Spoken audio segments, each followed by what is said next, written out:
तो गाइज आज की इस वीडियो में हम लोग तज्जिया करने वाले हैं कि ऐसा क्यों है कि हमारी यंग जनरेशन में शायरी का शौक व ज़ौक़ बिल्कुल ख़त्म होता जा रहा है। उनको बिल्कुल शायरी से लगाव ही नहीं है और उसको वो एज अ क्रिंज देखते हैं, यानी उनको अंदाज़ा ही नहीं है कि रियल शायरी क्या चीज़ होती है। और जिसको शायरी का शौक भी है तो उसको नहीं पता कि रियल शायरी क्या है, वो टिकटॉक वाली शायरी को रियल शायरी समझता है। इससे पहले कि आप लोग कहें कि तू कौन होता है हमें बताने वाला कि कौन सी असली शायरी है, कौन सी बुरी शायरी है और हम क्या चीज़ पसंद करें क्या चीज़ ना पसंद करें, तो आप लोगों की मर्जी, आप लोग जैसा मर्जी कर सकते हैं। मगर मैं तो सिर्फ आप लोगों को ये बताना चाहता हूँ कि रियल शायरी क्या होती है। और हाँ, एक और इम्पोर्टेंट पॉइंट मैं ये बताना चाहता हूँ कि कोई भी ऐसा फिक्रा कि आपने जैसे टिकटॉक पे सुना होगा कि कोई भी ऐसा बस डीप बात बोल देते हैं और वो जी शेर बन जाता है, ऐसे शेर नहीं बनते। तो क्या ऐसी शराइत होती हैं कि अगर उस शराइत पे वो जुमला, वो फिक्रा, वो मिसरा पूरा उतरे तो हम उसको एक शेर कहते हैं। उन मिसरों से बनी हुई एक पूरी पोएम को हम एक गज़ल कहते हैं। तो क्या ऐसी शराइत होती हैं जो पूरी करना लाजमी होती हैं? तो आज की इस वीडियो में हम वही देखने वाले हैं कि वो कौन सी ऐसी शराइत हैं जिन पर एक गज़ल को पूरा उतरना चाहिए जिससे हम उसको एक गज़ल कह सकते हैं। तो सबसे पहले इस वीडियो में हम लोग बात करेंगे कि वाई हमारी यंग जनरेशन क्यों दूर जा रही है। इसकी कई वजूहात हैं कि हमारी यंग जनरेशन क्यों गज़ल से और अपने ही जौन सा है कल्चर से दूर जा रही हैं। मैं दूसरा कल्चर नहीं कह रहा, मैं सिर्फ अभी शायरी की हद तक बात कर रहा हूँ। पाकिस्तान ने बहुत बड़े बड़े शायर जौन से पैदा किए हैं, मगर आजकल हम देखते हैं कि शायरी का क्या हाल हो चुका है और कैसे कैसे शायर फेमस हैं आजकल। तो ये किस वजह से है? ये इस वजह से है कि लोगों को अच्छी चीज़ का फ़र्क ही नहीं पता कि अच्छी चीज़ कौन सी है और बुरी चीज़ कौन सी है। मैं उसी के बारे में आज आपको बताने वाला हूँ। फर्स्ट ऑफ ऑल, नंबर 1 सबसे पहली वजह तो ये है कि उनको नॉलेज ही नहीं है। उनको बस उर्दू के सिलेबस में 9th-10th में जो गज़लें पढ़ाई जाती हैं उनको लगता है कि वही सारा कुछ है और वही है, उनके अलावा कोई गज़लें नहीं होती। हालांकि आप सिर्फ इस चीज़ से जज कर लेते हैं कि अच्छा वो ये तो पंखड़ी गुलाब की सी है, ये नुमाइश शराब की सी है, कुछ भी बोल के बस गज़ल बना दी। ऐसा नहीं होता माय फ्रेंड, ये एक बहुत डीप और बहुत मुश्किल चीज़ है, बहुत मुश्किल जानरा है गज़ल लिखना। तो अच्छा, अब हम देखने वाले हैं। सबसे फर्स्ट पॉइंट तो हमारे पास आ गया कि उनको लैक ऑफ नॉलेज है, वो एक्सपोजर ही नहीं है कि गज़ल क्या होती है। और दूसरी वजह ये है कि आजकल नए आर्ट फॉर्म्स आ गई हैं, जैसे रैप म्यूज़िक आ गया है, उसके अलावा म्यूज़िक, पॉप म्यूज़िक एंड बहुत सारी चीज़ें और आ गई हैं जिसने गज़ल को पीछे दबा दिया है। और ये बिल्कुल सही चीज़ है कि हमेशा इस तरह होता रहा है कि पुरानी आर्ट फॉर्म दबती जाती हैं और फिर नई फॉर्म उभरती हैं। तो चले अब हम कुछ गज़लों का तज्ज़िया करते हैं, वो क्या होती हैं और कैसे गज़ल बनती है और क्यों हर एक फ़िक्रा गज़ल नहीं कहलाता। अब सबसे पहले हम आ चुके हैं रेख्ता.org पे जॉन एलिया की गज़ल। कई लोग जॉन एलिया को टिकटॉक का शायर समझते हैं, मगर जॉन एलिया बहुत बड़ा शायर था, बहुत बड़ा। और यानी कि उनका बोलने का अंदाज़ ऐसा था कि आपको लगता है कि बस कोई नॉर्मल डेली लाइफ का फ़िक्रा अदा कर रहे हैं, जैसे नया एक रिश्ता पैदा क्यों करें हम, या फिर उम्र गुजरेगी इम्तिहान में क्या।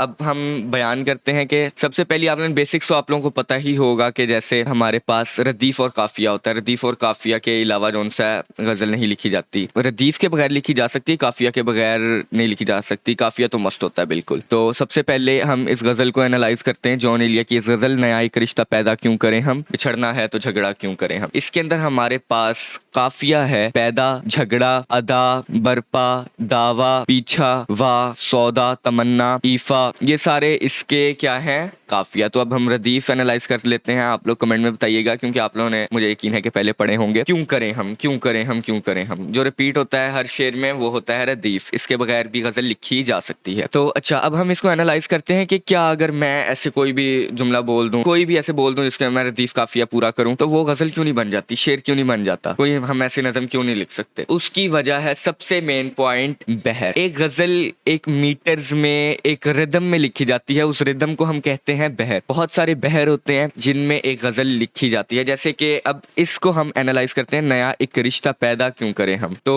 अब हम आ गए हैं इधर इलस्ट्रेटर पे, मैं आप लोगों को करके दिखाऊंगा। नया एक रिश्ता पैदा क्यों करें हम, बिछड़ना है तो झगड़ा क्यों करें हम। अब इस गज़ल का जो बहर है वो है मुफाइलुन मुफाइलुन फ़ाउलन, मुफाइलुन मुफाइलुन फ़ाउलन। हाँ, मुफाइलुन मुफाइलुन फ़ाउलन, मुफाइलुन मुफ़ाइलुन मुफ़ाइलुन फ़ऊलन। काफ़ी ज़्यादा जॉनी एलिया की फेमस गज़लें सुनी होंगी, वो इसी बहर में लिखी जाती हैं। अब ये बहर क्या है और मैं क्या ये फ़ारसी में बोली जा रहा हूँ मुफ़ाइलुन मुफ़ाइलुन फ़ऊलन, ये भी मैं आपको बयान करने वाला हूँ। नया एक रिश्ता पैदा क्यों करें हम, मुफ़ाइलुन मुफ़ाइलुन फ़ऊलन। ये एक रिदम है, हमने उन रिदम्स को, एक प्री डिफाइंड रिदम्स होते हैं जिनको हमने नाम दे दिया है बहर का, और हमने उनको वैसी जिब्रिश लैंग्वेज में हमने उसको डिफाइन कर दिया है कि अच्छा इस, अगर मिसाल के तौर पर ये इस रिदम में जा रहा है तो उसको हम कहेंगे मुफ़ाइलुन मुफ़ाइलुन फ़ऊलन। ये बिल्कुल एक जिब्रिश चीज़ है मुफ़ाइलुन मुफ़ाइलुन फ़ऊलन, मगर हमने नाम दिया अपनी आसानी के लिए कि अब इसकी और मैं आपको मिसाल देता हूँ। नया एक रिश्ता पैदा क्यों करें हम, बिछड़ना है तो झगड़ा क्यों करें हम। अब मेरी एक अपनी गज़ल है जो मैंने इसी बहर में लिखी है, मैं आपको पढ़ के सुनाता हूँ और आपको सिमिलैरिटीज बताता हूँ, आप इसको एनालाइज करें। नया एक रिश्ता पैदा क्यों करें हम, बिछड़ना है तो झगड़ा क्यों करें हम। मैं अपनी गज़ल उतनी देर आपको सुनाता हूँ और आप लोगों को सिमिलैरिटीज बताऊंगा। तमन्ना गर्द बनकर उड़ गई है, मेरी तो अब कोई ख्वाहिश नहीं है, मेरी इस हंसती खिलती जिंदगी को नजर आखिर ये किसकी लग गई है। अब देखो इसका पहला शेर, तमन्ना गर्द बनकर उड़ गई है, मुफ़ाइलुन मुफ़ाइलुन फ़ऊलन। अब इसको अगर हम इसके साथ मैच करें, नया एक रिश्ता पैदा क्यों करें हम के साथ, तो तमन्ना गर्द बनकर उड़ गई है, नया एक रिश्ता पैदा क्यों करें हम। इनका रिदम जौन सा है ना सेम है, अगर हम इसको किसी गाने में बनाएंगे ना तो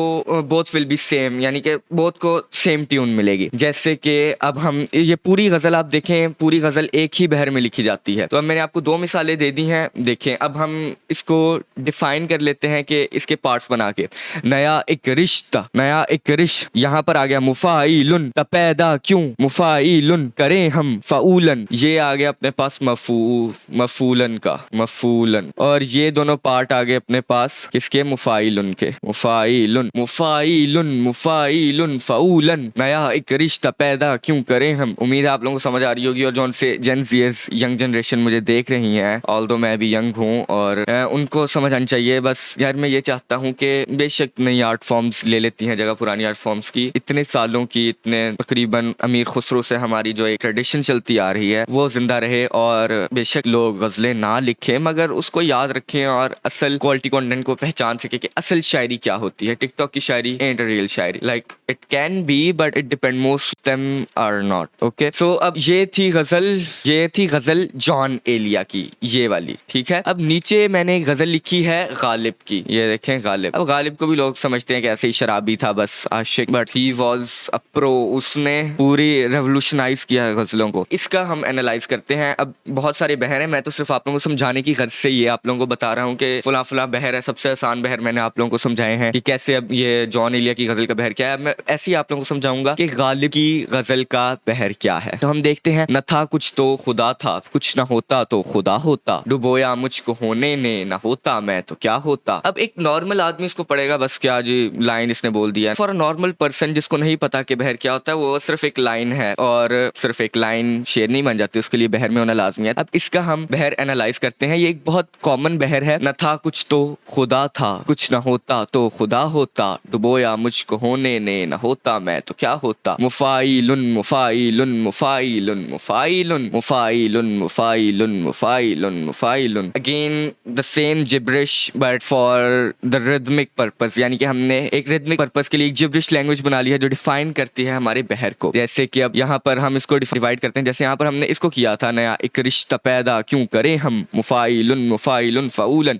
इसको हम करते हैं, न था कुछ तो खुदा था, कुछ न होता तो खुदा होता। अब ये देखें जितने मैंने ये डिवाइड किए ना, ये ऐसे, ये ईच पार्ट डिफाइन कर रहे हैं एक जिब्रिश वर्ड को। जैसे मुफ़ाइलुन था ना, मुफ़ाइलुन, न था कुछ तो मुफ़ाइलुन, खुदा था, कुछ न होता तो खुदा होता। जितने भी हमने पार्ट में इसको डिफाइन किया, ये एक मुफ़ाइलुन को डिफाइन कर रहे हैं। मुफ़ाइलुन मुफ़ाइलुन मुफ़ाइलुन मुफ़ाइलुन मुफ़ाइलुन। अब पूरी गज़ल ये इसी बहर में लिखी जाती है। हुआ जब गम से यूं बेहिस, मुफ़ाइलुन मुफ़ाइलुन, तो गम क्या सर के कटने का, मुफ़ाइलुन मुफ़ाइलुन। आप लोगों को मैं थोड़ा मेंटली रिटार्डेड लग रहा हूँ, मगर it is difficult thing to understand, and जो इस चीज़ को छपरी समझते हैं मुझे उनकी समझ नहीं आती, क्योंकि आई गेस उनका भी कसूर नहीं है, क्योंकि उनको लैक ऑफ नॉलेज है और उनको पता नहीं है कितनी बड़ी आर्ट फॉर्म और ये कितना मुश्किल है, ऐसे कोई भी शायर नहीं बन सकता। अच्छा, तो अब मैं इसी बहर में अपनी एक कते की मैं आप लोगों को मिसाल देता हूँ।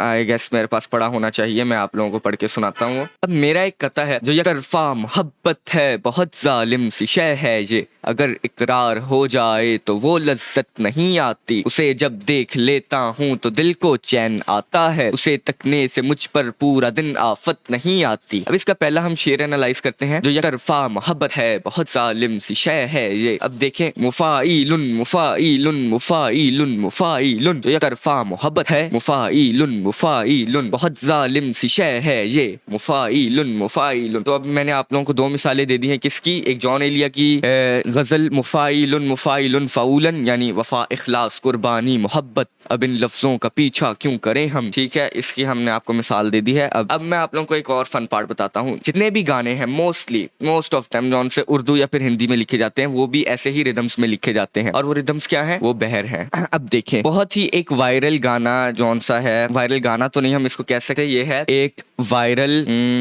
आप इसको नेशनल सॉन्ग कह लें। जब मैसेकर हुआ था 2014 वाला, जब पेशावर में बच्चों को शहीद किया गया था, तो हमने हर न्यूज चैनल पे एक गाना सुना था, बता क्या पूछता है वो किताबों में मिलूंगा मैं, किए माँ से जो है मैंने के वादों में मिलूंगा मैं। इसका सबसे आइकॉनिक और यानी कि मेन जिसको हम लाइन कहते हैं, जो बार बार रिपीट होती है, वो था, बड़ा दुश्मन बना फिरता है जो बच्चों से लड़ता है। अब आप लोगों को मैं एक फन फैक्ट बताता चलूं, जैसे कि मैंने आप लोगों से पहले जिक्र किया है कि जितने भी गाने हैं वो सब भी इन्हीं बहर में लिखे जाते हैं। बहर में ये गालिब की ये गजल लिखी गई है, उसी बहर में ये नेशनल सॉन्ग भी लिखा गया है, बता क्या पूछता है वो किताबों में मिलूंगा मैं। जैसे कि हम इस लाइन को चलो एनालाइज कर लेते हैं, बड़ा दुश्मन बना फिरता है जो बच्चों से लड़ता है। अब इसको हम यहाँ तक एनालाइज करेंगे, यहाँ तक, बड़ा दुश्मन बना फिरता, मुफाइलुन मुफाइलुन है जो बच्चों से लड़ता है, मुफाइलुन मुफाइलुन, बड़ा दुश्मन बना फिरता है जो बच्चों से लड़ता है, मुफाइलुन मुफाइलुन मुफाइलुन मुफाइलुन। यानी कि इन दोनों का बहर सेम है। जब हम इनको अगर ट्यून देना चाहें, जब हम एक सॉन्ग में इसको ट्यून देते हैं, तो बोथ कैन बी सेम, और हमें पता है कि नेशनल सॉन्ग की ट्यून में है। तो हम अब इसको जरा मैं आप लोगों को थोड़ा बहुत गा के सुनाऊंगा, हैंड राइटिंग को इग्नोर कीजिएगा और मेरी आवाज को भी। जैसे